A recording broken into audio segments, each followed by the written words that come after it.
I don't think I have any words for today. And it's been sort of a struggle to figure out what to talk about. Yesterday was the second day of the conference and the first full day of the LSCC Leadership Conference, The Gifts of God for the People of God. We heard a powerful message in worship. We heard how social media can be a tool. We heard good conversation and hard questions. We debated and we discussed. We shared food and a meal. We connected in prayer, and then we connected in workshops. Now, I've always said, once a sacristan, always a sacristan. So I had the privilege and the joy of serving as sacristan yet again yesterday. And then also trying to prepare for my own workshop. My workshop title was The Elephant in the Room, Racism as a Theological Sin. There was really great conversation in that as well. Being with elders, being with those alums who had been here and who had experienced some very hurtful things. And I think I've always wondered why racism had never really been explored or discussed or even brought to the light. But tragically, yesterday, that dead, stinking carcass, that elephant, racism, has once again reared its ugly head. In my workshop, I put 2 statements on the board and asked my participants to think of words when they saw these 2. And I saved the boards. Now, what you see may be a little disturbing and a little painful. But last night, 9 sisters and brothers in Christ lost their lives because someone refused to see the light of Christ in their features.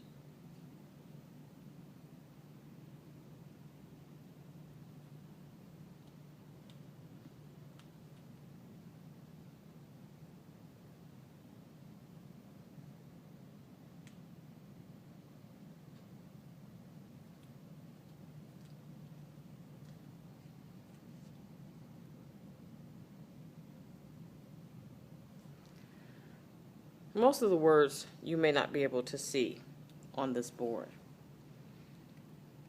But when we as people of color see the words white power, that equals death. That equals an access to a privilege that we don't have.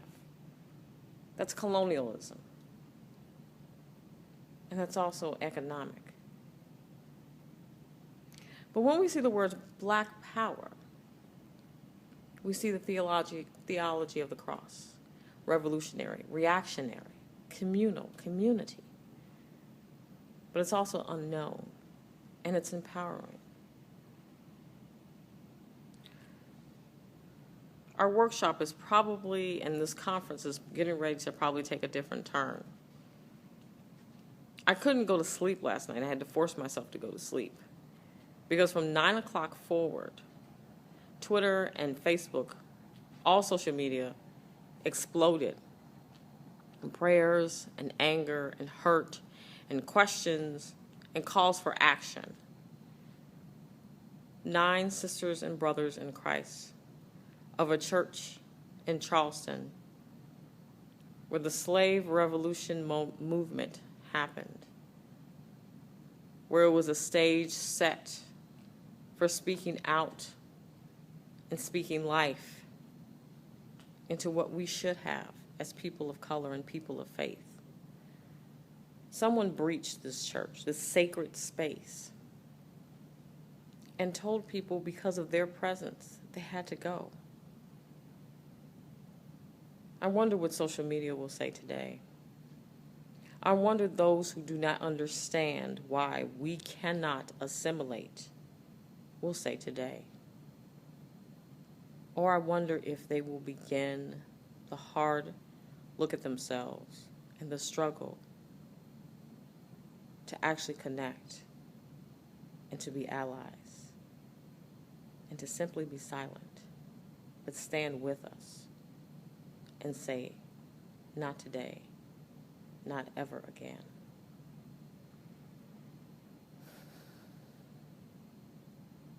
This conference was to be about alums coming together and people who are friends of LSTC. But this incident is a reminder that even in this safe and sacred place, the ugliness of the world and the evil that lurks to destroy us comes in. How will we respond as people of faith, knowing that the Creator loves us all? But even today, God is revealed in this suffering, and God weeps.